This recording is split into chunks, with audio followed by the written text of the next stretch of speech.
J'ai envie de vous parler à nouveau d'une bande dessinée, bien que n'étant absolument pas spécialiste des BD, j'en lis parfois, et j'ai découvert depuis quelques années le travail d'Étienne Davodo, dont j'avais déjà inventé une bande dessinée, un roman graphique qu'il avait fait il y a 2 ans. En l'occurrence, ici, il a sorti il y a un peu moins d'1 an un autre roman graphique vraiment conséquent qui s'appelle Le droit du sol. Le droit du sol, qu'est-ce que c'est? C'est un pèlerinage, c'est une marche méditative entre un lieu remarquable qui est la grotte de Pechmerle, une grotte ornée. Donc lui, il part de ce lieu, Pechmerle, donc dans le Lot, près de Cahors, et il traverse à pied toute la France jusqu'à un autre endroit où il y est question d'une autre grotte, entre guillemets, qui est l'enfouissement des déchets nucléaires à Bure. Ce n'est pas anodin, évidemment, on connaît l'engagement de Davodo pour les causes sociales, pour les causes environnementales.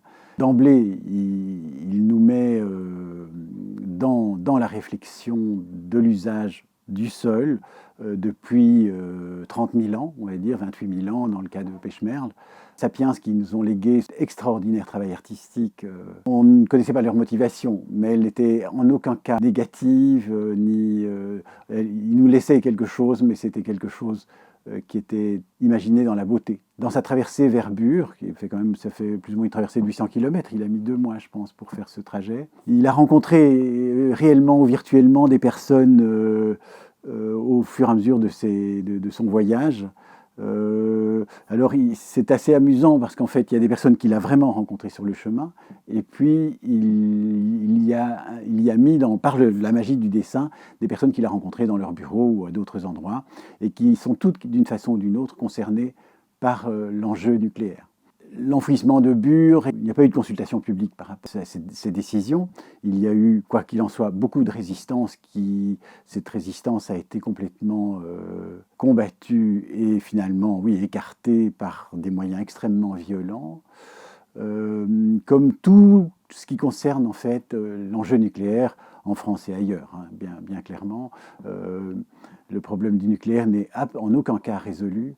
Et la magie d'Étienne Davodo dans ce livre, c'est qu'il rencontre des archéologues, il rencontre des ingénieurs agronomes, il rencontre des sémiologues, des sociologues, toutes ces personnes ont quelque chose à dire autour de l'enjeu du nucléaire. Trop érudit quelque part, ce serait trop long de parler de tout ce qui est dit dans ces dialogues qu'il vit au cours de son voyage, mais c'est vraiment littéralement passionnant d'aborder le problème sous tous ses angles, suivant toutes ces disciplines en fait.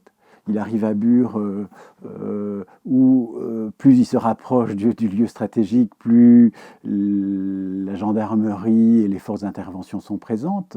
Ce que nous savons, c'est Bure est actuellement l'endroit, à part l'Élysée peut-être, le plus fliqué de France. Il y a des gendarmes en permanence, je crois qu'il y en a 350 en permanence, cachés dans les buissons, pour empêcher toute possibilité d'intervention. Il faut dire que le site de Bure a été occupé sous forme d'une ZAD en fait, pendant plusieurs mois. Je dirais que la conclusion qu'on en tire est presque savante dans la mesure où le fait d'avoir abordé toutes ces disciplines dans la magie du cheminement, on médite avec lui, en fait, on reçoit ces informations et on arrive dans cet endroit où, de manière extrêmement pédagogique, en fait, il nous explique la façon dont le site va être exploité, ce que les communes ont reçu, tous les enjeux, en fait, entre la CIGEO et qui est le site d'enfouissement, et l'ANDRAC, qui est l'Agence nationale des déchets radioactifs. Le problème est qu'on en arrive à comprendre que tout se fait en dehors de tout accord démocratique, tout accord public, sans aucune consultation, dans probablement pas mal d'éléments de corruption, ou de corruption ouverte, puisqu'en fait les communes environnantes ont reçu des millions pour l'aménagement de leur territoire. dans la construction d'écoles, de routes, quoi qu'il en soit, toutes ces communes ont été vraiment littéralement arrosées d'argent pour avoir la paix, en fait. Les scientifiques qui parlent, parce qu'il interroge aussi un ingénieur en sciences nucléaires, la façon dont Davodo reporte cette information est absolument calamiteuse. C'est-à-dire qu'en fait, à l'échelle des temps préhistoriques, donc ce que ces hommes nous ont laissé, c'est des dessins qui datent de 28 ou 30 000 ans.